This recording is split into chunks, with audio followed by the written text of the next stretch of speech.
Kumanana kumanana, kumanana kumana,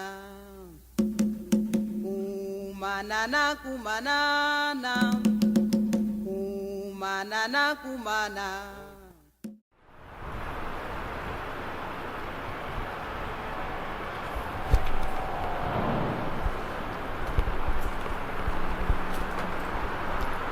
Camilo Berlín, estás para un libro. Silencio, ¿cómo se dice el libro? Mi libro se llama De silencios y otros ruidos, Memorias de un hijo de la guerra. Y sí, vine para presentarlo, ¿no? Hoy día lo voy a presentar, va a ser bien simpático, bien interesante, porque lo presenta conmigo otro peruano que se llama Eder Soto. Y es paja porque él es también, se puede decir que es un hijo de la guerra, o sea, su papá fue desaparecido, ¿no? En el caso de él, su papá no es indicado ni nada como miembro de un grupo armado. En mi caso sí, mi papá fue del MRTA y por eso lo mataron. Y, entonces es interesante ver cómo dialogar desde memorias distintas, ¿no? Y él es alguien que hace documentales también, ¿no? Uno de sus documentales, que se llama Caminantes de la Memoria, me inspiró también reflexiones para el libro, ¿no? Así que va a ser bacán. Esta otra compa que se llama Gladys Ayllón, que viene más del mundo de la academia, ¿no? Y entonces sí, va a estar interesante, ¿no? Y de ahí voy a Hamburgo, ¿no? Y voy a estar también presentando el libro mañana viernes. Y también va a ser interesante, importante, va a estar una compañera que su hermano murió también en la guerra, ¿no? En un caso muy conocido en Perú que se llama los periodistas de Churajay, ¿no? Que la comunidad los mató, y ella va a estar. ¿En los 70? ¿Este que escribió Vargas Llosa? En los 80. Él hizo el reporte sobre y su hermana, de uno de los periodistas que murió ahí, vive en Hamburgo, ¿no? Y ella va a cantar, ¿no? Entonces me parece muy bacán. Después va a estar una hija de Argentina, ¿no? Que también aquí hace muchos años.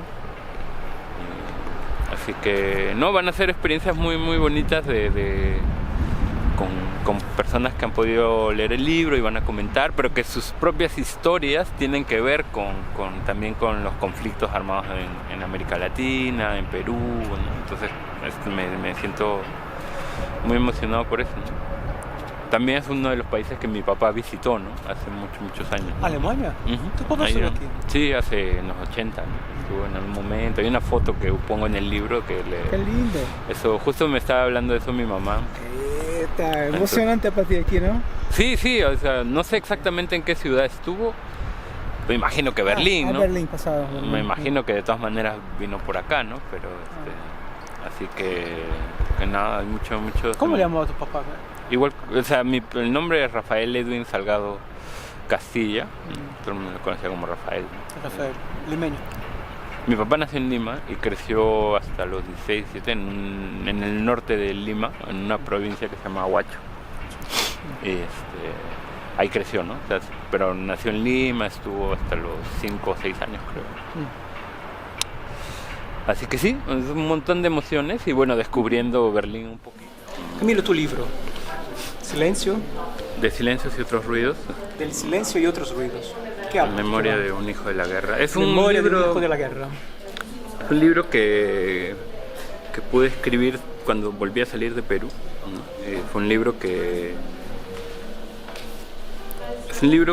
cuenta lo que yo viví en mi infancia, ¿no?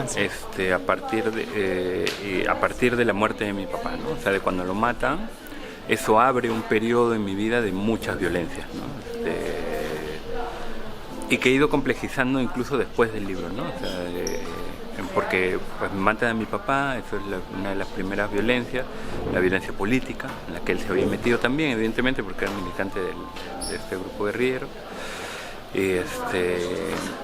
Y a partir de eso, bueno, vivo violencia familiar también en la casa, ¿no? Un periodo muy, muy duro en los 90, vivo violencia sexual a manos del director de mi colegio, ¿no? Y que abusó de centenares de niños.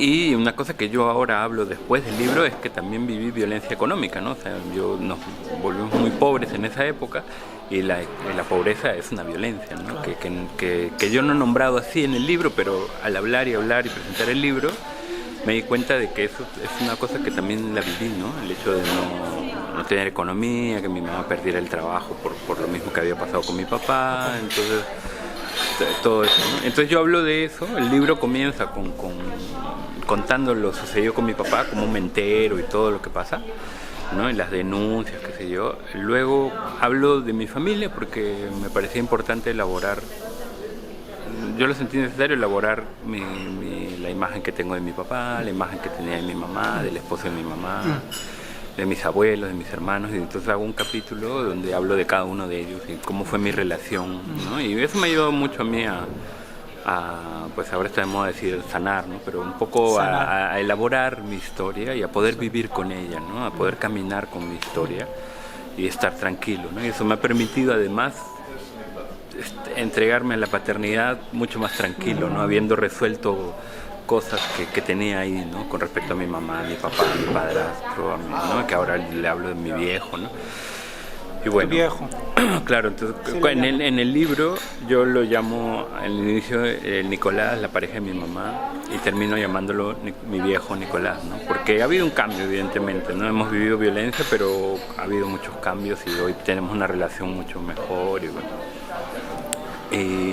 El siguiente libro se llama, el siguiente capítulo tiene que ver con mi colectivo de hijos y con la denuncia, ¿no? Y cómo afronté Colectivo de hijos de desaparecidos. Hijos de Perú, hijos de militantes del MRTA, de lo que fue de ex militantes y que vivimos, algunos vivieron carcelerías, algunos vivieron exilio, algunos vivieron desaparición, ¿no?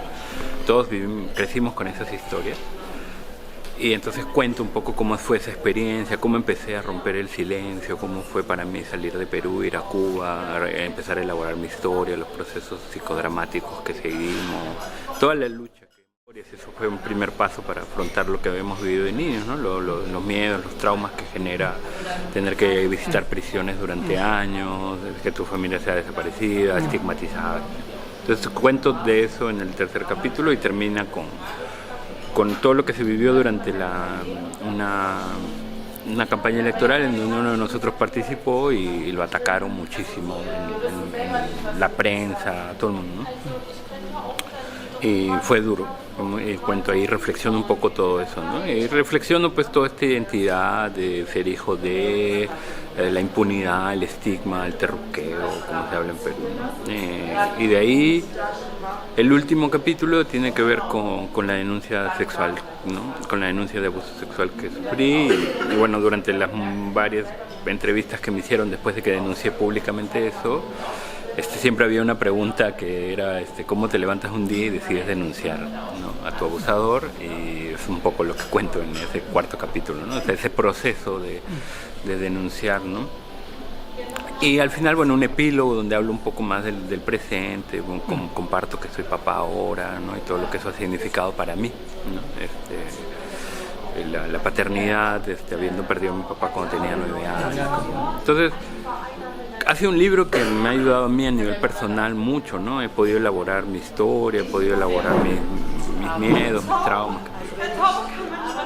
Ha sido un libro importante también a nivel familiar, ¿no? Para mi familia ha sido importante poder tocar temas que no habíamos hablado nunca, como la violencia en la casa o las múltiples violencias. El silencio no es violencia de una forma profunda, quizás sí, más ahora perdure, ¿no?